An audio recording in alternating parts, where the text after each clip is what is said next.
Hi everyone, welcome to smart learning. അപ്പോൾ നമ്മൾ ഇന്ന് 2023 നടന്ന സെക്കൻഡ് സ്റ്റേജ് പ്രിലിംസിൻ്റെ മുഴുവൻ GK ചോദ്യങ്ങളുമാണ് നോക്കാനായിട്ട് പോകുന്നത്. അപ്പോൾ ഫസ്റ്റത്തെ ക്വസ്റ്റ്യൻ നോക്കാം. ഒന്നാമത്തെ ചോദ്യം, വൈക്കം സത്യാഗ്രഹം നടന്ന വർഷം. Option A 1924.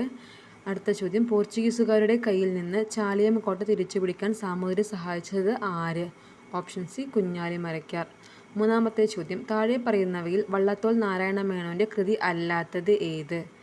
അപ്പോൾ നമുക്കറിയാം എൻ്റെ ഗുരുനാഥൻ, അതുപോലെ ഇന്ത്യയുടെ കരച്ചിൽ, ബാപ്പുജി, ഇതെല്ലാം ആരുടെ കൃതിയാണ്? വള്ളത്തോൾ നാരായണ മേനോൻ്റെ കൃതി. അപ്പോൾ കൃതി അല്ലാത്തത് ഓപ്ഷൻ ഡി പാഞ്ചാലി ശബദമാണ്. പാഞ്ചാലി ശബദം ആരുടെയാണ്? സുബ്രഹ്മണ്യ ഭാരതിയുടെയാണ് അല്ലേ? തമിഴ് എഴുത്തുകാരനായ സുബ്രഹ്മണ്യ ഭാരതിയുടെയാണ് പാഞ്ചാലി ശബദം.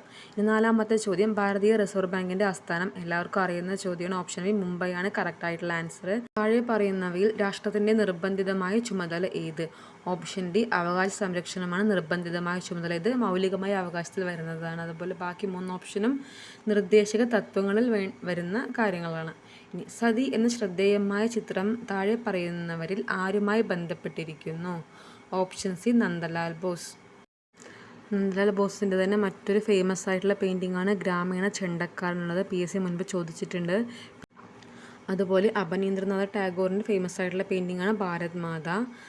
പിന്നെ അമൃത ഷെർഗിലിൻ്റെ ഫേമസ് ആയിട്ടുള്ള പെയിൻറ്റിംഗ് ആണ് ഗ്രാമീണ ജീവിതം എന്ന് പറയുന്നത്. ഇനി അടുത്ത ചോദ്യം, തിരുവിതാംകൂർ മുസ്ലിം മഹാജനസഭ സ്ഥാപിച്ച സാമൂഹ്യ പരിഷ്കർത്താവ്? Option A Vakkom Abdul Khader മൗലവിയാണ്.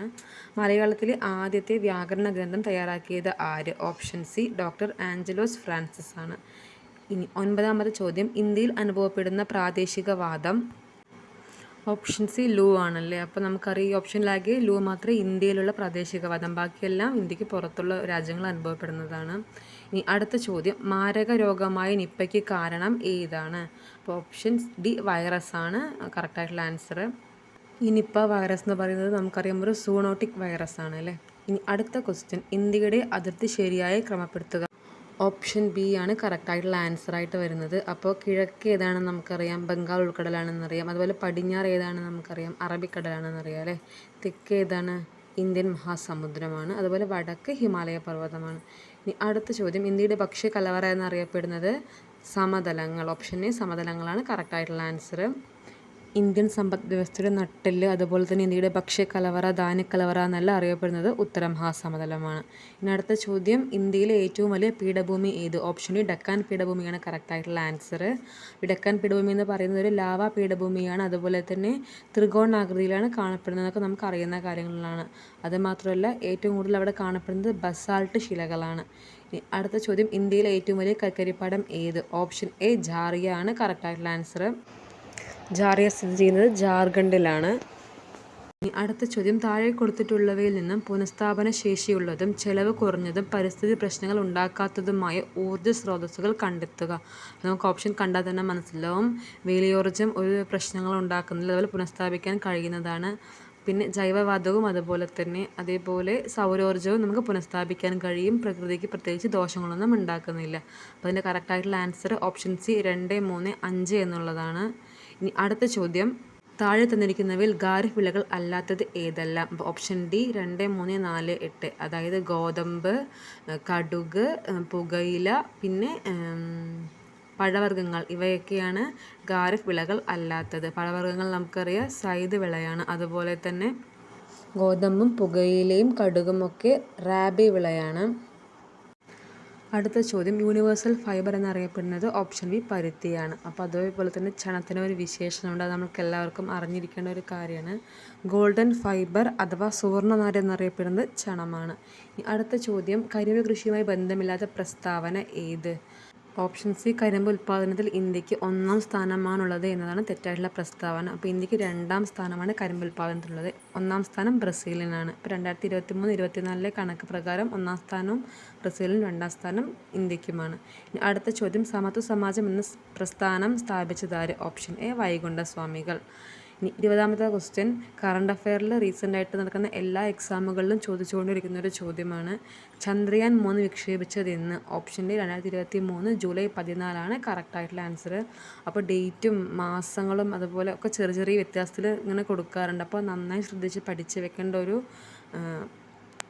ടോപ്പിക്കാണ് ഈ ചന്ദ്രയാൻ 3 എന്ന് പറയുന്നത്. ഇനി അടുത്ത ചോദ്യം, സ്വത്തവകാശം മൗലികാവകാശങ്ങളുടെ പട്ടികയിൽ നിന്നും നീക്കം ചെയ്ത ഭരണഘടനാ ഭേദഗതി ഏത്? ഓപ്ഷൻ സി 44-ാം ഭരണഘടനാ ഭേദഗതിയാണ് സ്വത്തവകാശം മൗലികാവകാശങ്ങളുടെ പട്ടികയിൽ നിന്നും നീക്കം ചെയ്തത്. ഇനി അടുത്ത ചോദ്യം, മൗലിക കടമകൾ ഇന്ത്യൻ ഭരണഘടനയിൽ ഉൾപ്പെടുത്തിയ ഭരണഘടനാ ഭേദഗതി. ഓപ്ഷൻ എ 42-ാം ഭരണഘടനാ ഭേദഗതി. അപ്പോൾ നമുക്കറിയാം 42-ാം ഭരണഘടനാ ഭേദഗതി എന്ന വർഷം ഏതാണ്? 1976 ആണ് അല്ലേ. ഇനി അടുത്ത ഒരു ഇമ്പോർട്ടൻ്റ് ആയിട്ടുള്ള പോയിന്റ് എന്ന് വെച്ചാൽ ഈ മൗലിക കടമകളെക്കുറിച്ച് ശുപാർശ നൽകുന്നതിനായിട്ട് നിയമിച്ചൊരു കമ്മിറ്റി ഉണ്ട്. ആ കമ്മിറ്റിയുടെ പേര് വളരെ ഇമ്പോർട്ടൻ്റ് ആണ്. സ്വരൺ സിംഗ് കമ്മിറ്റി എന്നാണ് ആ കമ്മിറ്റിയുടെ പേര്. അതുപോലെ മൗലിക കടമകളെക്കുറിച്ച് പ്രതിപാദിക്കുന്ന ഭാഗം എന്ന് പറയുന്നത് 4A-യും അതുപോലെ ആർട്ടിക്കിൾ വന്നിട്ട് 51A-യുമാണ്. ഇനി മൗലിക കടമകൾ എന്ന ആശയം ഇന്ത്യ കടമെടുത്തത് എവിടെ നിന്നുമാണ്? റഷ്യ അഥവാ USSRൽ നിന്നുമാണ് ഇന്ത്യ ഈ ആശയം എടുത്തിരിക്കുന്നത്. ഇനി അടുത്ത ചോദ്യം എന്ന് പറയുന്നത്, ദേശീയ മനുഷ്യാവകാശ കമ്മീഷൻ്റെ പ്രഥമ ചെയർമാൻ. ഇതേ ക്വസ്റ്റ്യൻ ഫസ്റ്റത്തെ സ്റ്റേജിലും നമ്മൾ കണ്ടതാണ് അല്ലേ. ഓപ്ഷൻ ഡി രംഗനാഥ മിശ്രയാണ് കറക്റ്റായിട്ടുള്ള ആൻസർ. അടുത്ത ചോദ്യം, ദേശീയ പതാകയുടെ രൂപകൽപ്പന ഭരണഘടനാ നിർമ്മാണ സഭ അംഗീകരിച്ചതെന്ന്? ഓപ്ഷൻ ബി 22 ജൂലൈ 1947 കറക്റ്റായിട്ടുള്ള ആൻസർ. 25-ാമത്തെ ചോദ്യം, വന്ദേമാതരം ചിട്ടപ്പെടുത്തിയിരിക്കുന്നത് സംസ്കൃത ഭാഷയിലാണ്. ഓപ്ഷൻ എ സംസ്കൃതമാണ് കറക്റ്റായിട്ടുള്ള ആൻസർ. അതുപോലെ വന്ദേമാതരം നമ്മൾ എടുത്തിരിക്കുന്നത് ഏത് കൃതിയിൽ നിന്നുമാണ്? ബങ്കിം ചന്ദ്ര ചാറ്റർജിയുടെ ആനന്ദമഠം എന്ന നോവലിൽ നിന്നാണ്. അടുത്ത ചോദ്യം, ദേശീയ ചിഹ്നത്തിൽ രേഖപ്പെടുത്തിയിരിക്കുന്ന വാക്യം ഏത്? Option D Satyameva Jayate. ഈ സത്യമേവ ജയതേ എന്ന് എടുത്തിരിക്കുന്നത് ഏത് ഉപനിഷത്തിൽ നിന്നാണ്? മുണ്ടകോപനിഷത്തിൽ നിന്നാണ് നമ്മൾ സത്യമേവ ജയതേ എന്നുള്ള ആ വാക്യം എടുത്തിരിക്കുന്നത്. ഇനി അടുത്ത ചോദ്യം, ഇന്ത്യയുടെ ദേശീയ പൈതൃക മൃഗം. ഓപ്ഷൻ ബി ആനയാണ്. അപ്പോൾ നമ്മൾ ക്വസ്റ്റ്യൻ വളരെ ശ്രദ്ധയോടെ തന്നെ വായിക്കണം. ദേശീയ മൃഗം ചോദിക്കുകയാണെങ്കിൽ കടുവയും പൈതൃക മൃഗം ചോദിക്കുകയാണെങ്കിൽ ആനയുമാണ്. ഇനി അടുത്ത ചോദ്യം, കേന്ദ്ര വിവരാവകാശ കമ്മീഷൻ രൂപീകരിച്ച വർഷം. ഓപ്ഷൻസ് 2005. 29-ാമത്തെ ചോദ്യം, ഇന്ത്യൻ ഭരണഘടനയുടെ ഏതു ഭാഗത്താണ് മൗലിക കടമകളെക്കുറിച്ച് പ്രതിപാദിക്കുന്നത്? ഓപ്ഷൻ എ പാർട്ട് 4A ആണ്. അപ്പോൾ നമ്മൾ ഇതിന് മുൻപൊരു ചോദ്യത്തിൽ അതുമായി റിലേറ്റഡ് ആയിട്ട് നമ്മൾ ഈ ക്വസ്റ്റ്യൻ പറഞ്ഞതായിരുന്നു. ഇനി അടുത്ത ചോദ്യം, റിട്ടുകൾ പുറപ്പെടുവിക്കുന്നതിന് ഹൈക്കോടതികൾക്ക് അധികാരം നൽകുന്ന ഭരണഘടനാ അനുച്ഛേദം. ഓപ്ഷൻ ഡി 226 ആണ്. റിട്ടുകൾ പുറപ്പെടുവിക്കാൻ സുപ്രീം കോടതിക്ക് അധികാരം നൽകുന്ന ഭരണഘടനാ ആർട്ടിക്കിളാണ് ആർട്ടിക്കിൾ 32. നമുക്ക് 5 തരത്തിലുള്ള റിട്ടുകളാണുള്ളത്. അപ്പോൾ അതിൽ habeas corpus, mandamus, certiorari, prohibition, കോ വാറണ്ടോ എന്നിങ്ങനെ 5 റിട്ടുകളാണ് നമുക്കുള്ളത്. ഇനി അടുത്ത ചോദ്യം എന്ന് പറയുന്നത്, INA രൂപീകരിച്ചത് ആരായിരുന്നു? ഓപ്ഷൻ സി രാഷ് ബിഹാരി ബോസ് ആണ് കറക്റ്റായിട്ടുള്ള ആൻസർ. പക്ഷേ അതിനുശേഷം INA ഏറ്റെടുത്ത് നടത്തിയതാരാണ്? സുഭാഷ് ചന്ദ്രബോസ് ആണ് അല്ലേ. ഇനി അടുത്ത ചോദ്യം, ഇന്ത്യൻ വർത്തമാന പത്രങ്ങളെ നിയന്ത്രിക്കാൻ വേണ്ടി പ്രാദേശിക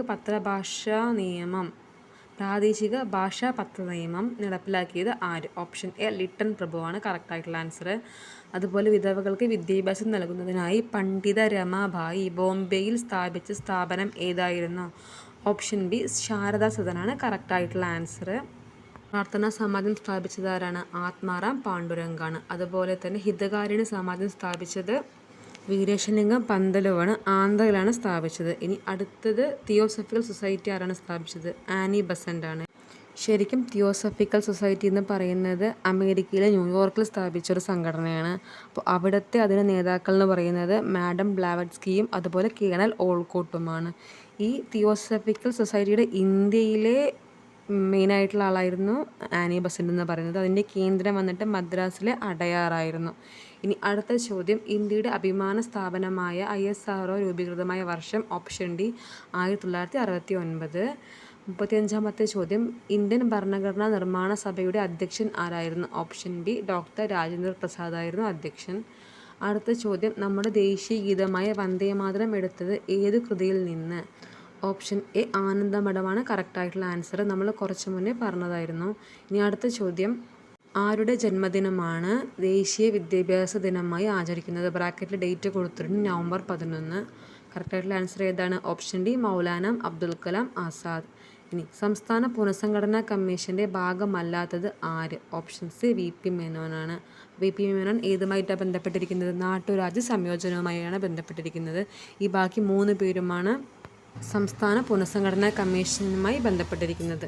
ഇനി അടുത്ത ചോദ്യം, ഇന്ത്യയിലെ ദാരിദ്ര്യത്തിൻ്റെയും പട്ടിണിയുടെയും കാരണങ്ങളെ ചോർത്ത സിദ്ധാന്തം ആയി ആവിഷ്കരിച്ചത് ആര്? Option C Dadabhai Naoroji. കപ്പലോട്ടിയ തമിഴൻ എന്ന പേരിൽ അറിയപ്പെടുന്നത് ആര്? Option B V O. Chidambaram Pillai. അപ്പോൾ സ്വദേശി പ്രസ്ഥാനത്തിൻ്റെ സമയത്ത് തമിഴ്നാട്ടിലൊരു സ്റ്റീം നാവിഗേഷൻ കമ്പനി സ്റ്റാർട്ട് ചെയ്തിട്ടുണ്ടായിരുന്നു വി.ഒ. ചിദംബരം പിള്ള എന്ന് പറയുന്ന വ്യക്തി. അതുകൊണ്ടാണ് അയാൾ കപ്പലോട്ടിയ തമിഴൻ എന്ന് അറിയപ്പെടുന്നത്. ഇനി അടുത്ത ചോദ്യം, കേരളത്തിലെ ഏറ്റവും ചെറിയ ജില്ല? Option B ഇടുക്കിയാണ്. 42ാമത്തെ ചോദ്യം, മികച്ച നടനുള്ള ദേശീയ പുരസ്കാരം ലഭിച്ച ആദ്യ മലയാള നടൻ? Option C P J. ആൻ്റണിയാണ്. നിർമ്മാല്യം എന്ന സിനിമയിലെ അഭിനയത്തിനാണ് പി.ജെ. ആൻ്റണിക്ക് മികച്ച നടനുള്ള ദേശീയ പുരസ്കാരം ലഭിച്ചത്. 1974 ലഭിച്ചത്. ഇനി അടുത്ത ചോദ്യം, ഏഷ്യാഡിൽ സ്വർണം നേടിയ ആദ്യ മലയാളി വനിത? Option D M D. Valsamma. Pathrakkadavu വെള്ളച്ചാട്ടം ഏത് നദിയുടെ ഭാഗമാണ്? Option B Kunthipuzha. അപ്പോൾ സൈലൻ്റ് വാലിയിലൂടെ ഒഴുകുന്ന പുഴയാണ് ഈ കുന്തിപ്പുഴ എന്ന് പറയുന്നത്. അതുപോലെ പാത്രക്കടവ് പദ്ധതി എന്ന് പറഞ്ഞിട്ടൊരു പദ്ധതിയൊക്കെ അവിടെ വന്നിട്ടുണ്ടായിരുന്നു. പിന്നീട് അതൊക്കെ ആൾക്കാർ ഇടപെട്ടിട്ട് ആ പദ്ധതി ഒഴിവാക്കുകയാണ് ചെയ്തത്. ഇനി അടുത്തത്, വയനാട് ജില്ലയിൽ സ്ഥിതി ചെയ്യുന്ന എടക്കൽ ഗുഹകൾ ഏതു കാലഘട്ടത്തിൻ്റെ അവശേഷിപ്പുകളാണ്? ഓപ്ഷൻ സി നവീന ശിലായുഗം. ഏറ്റവും കൂടുതൽ കണ്ടൽക്കാടുകളുള്ള ജില്ല? ഓപ്ഷൻ എ കണ്ണൂരിലാണ് ഏറ്റവും കൂടുതൽ കണ്ടൽക്കാടുകളുള്ളത്. ഇനി അടുത്ത ചോദ്യം, സൈലൻ്റ് വാലി ദേശീയോദ്യാനമായി പ്രഖ്യാപിക്കപ്പെട്ട വർഷം ഏത്? 1984. ബാണാസുര സാഗർ അണക്കെട്ട് സ്ഥിതി ചെയ്യുന്നത് ഏത് ജില്ലയിലാണ്? Option B Wayanad. കേരളത്തിലെ ആദ്യത്തെ കാറ്റാടിയ വൈദ്യുത നിലയം ഏത്? ഓപ്ഷൻ സി കഞ്ചിക്കോട് കാറ്റാടിപ്പാടം. കേരളത്തിലെ ഏറ്റവും വലിയ റെയിൽവേ സ്റ്റേഷൻ ഏത്? ഓപ്ഷൻ ഡി ഷൊർണൂരാണ് കറക്റ്റായിട്ടുള്ള ആൻസർ. 51ാമത്തെ ചോദ്യം, ബ്രിട്ടീഷ് ഭരണത്തോടുള്ള എതിർപ്പ് വെണ്ണീജ ഭരണം എന്ന പ്രയോഗത്തിലൂടെ പ്രകടിപ്പിച്ചത് ആര്? Option B Vaikundaswamikal. ഇനി 52ാമത്തെ ചോദ്യം, ഞങ്ങളുടെ കുട്ടികൾക്ക് പഠിക്കാൻ സൗകര്യം നൽകിയില്ലെങ്കിൽ കാണായ പാഠങ്ങളിലെല്ലാം മുട്ടിപ്പുല്ല് കുരിപ്പിക്കും. ആരാണ് ഈ പ്രഖ്യാപനം നടത്തിയത്? എല്ലാവർക്കും അറിയുന്ന ചോദ്യമാണ്. ഇത് ഓപ്ഷൻ ഡി അയ്യങ്കാളിയാണ് അതിൻ്റെ കറക്റ്റായിട്ടുള്ള ആൻസർ. 53ാമത്തെ ചോദ്യം, സവർണ ജാഥ ഏത് സമരവുമായി ബന്ധപ്പെട്ടിരിക്കുന്നു? ഓപ്ഷൻ എ വൈക്കം സത്യാഗ്രഹമാണ് കറക്റ്റായിട്ടുള്ള ആൻസർ. അപ്പോൾ നമുക്കറിയാം 1924 മന്നത്ത് പത്മനാഭനാണ് വൈക്കം സത്യാഗ്രഹത്തോടനുബന്ധിച്ചത് സവർണ ജാഥ സംഘടിപ്പിച്ചത്. ഇനി അടുത്ത ക്വസ്റ്റ്യൻ, നമ്മൾ കഴിഞ്ഞ ക്വസ്റ്റ്യൻ പേപ്പറിൽ ഡിസ്കസ് ചെയ്ത സെയിം ചോദ്യമാണ്. വേദാധികാര നിരൂപണം ആരുടെ കൃതിയാണ്? ഓപ്ഷൻ ബി ചട്ടമ്പി സ്വാമികളുടെ കൃതിയാണ്. അടുത്ത ചോദ്യം, താഴെ തന്നിരിക്കുന്ന കൃതികളിൽ ശ്രീനാരായണ ഗുരുവിൻ്റേത് അല്ലാത്ത കൃതി ഏത്? ഓപ്ഷൻ സി ജാതിക്കുമ്മിയാണ് കറക്റ്റായിട്ടുള്ള ആൻസർ. ജാതിക്കുമ്മി ആരുടെ കൃതിയാണ്? പണ്ഡിറ്റ് കറുപ്പൻ്റെ കൃതിയാണ് അല്ലേ. ഇനി അടുത്ത ചോദ്യം, പ്രൈമറി വിദ്യാഭ്യാസം സൗജന്യമാക്കി ഉത്തരവ് പുറപ്പെടുവിച്ച തിരുവിതാംകൂർ ഭരണാധികാരി ആര്?